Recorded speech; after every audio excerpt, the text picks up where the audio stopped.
अगर आपने रामधारी सिंह दिनकर जी की रश्मि रथी नहीं पढ़ी है तो आप बहुत इम्पोर्टेंट एक फैक्टर और एक कैरेक्टर को मिस कर रहे हैं। कर्ण के किरदार से इन्होंने ये वाली कविता लिखी है। महाकविता है, बड़ी कविता है और कर्ण के संग शुरू से लेकर आखिर तक, यानी उनके जन्म से लेकर उनकी मृत्यु तक जो जो अच्छा बुरा, छल कपट, जातियाँ, जो भी कुछ हुआ उसको रामधारी सिंह दिनकर जी ने वीर रस में लिखा है, कर्ण के नज़रिए से लिखा है।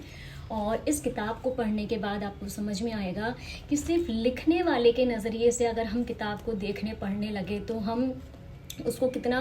बेहतर समझ भी सकते हैं और कभी कभी मैनिपुलेट भी हो सकते हैं। कर्ण का किरदार जहाँ पिछली किताबों में और पिछले सीरियल फिल्मों में जब भी हमें दिखाया गया और तो उसके लिए जो एम्पैथी आनी चाहिए थी, जो सिंपैथी होनी चाहिए थी, वो हमेशा नदारद रही उन किरदारों में भी जो उसके आसपास थे। और खुद कर्ण के कैरेक्टर को इतना एग्रेसिव दिखाया गया, लेकिन एग्रेशन के पीछे का जो दर्द था,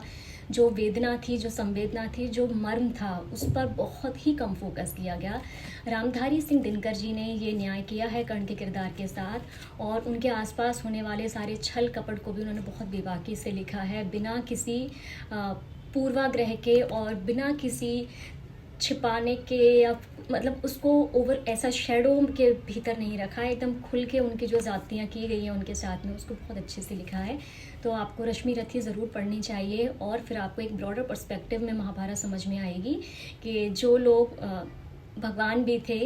उन्होंने भी जो भले वो उनका मानना था कि धर्म का युद्ध है और धर्म का युद्ध पांडवों को जीतना चाहिए, लेकिन कहीं ना कहीं उन लोगों ने भी कर्ण के संग कितनी जातियाँ की।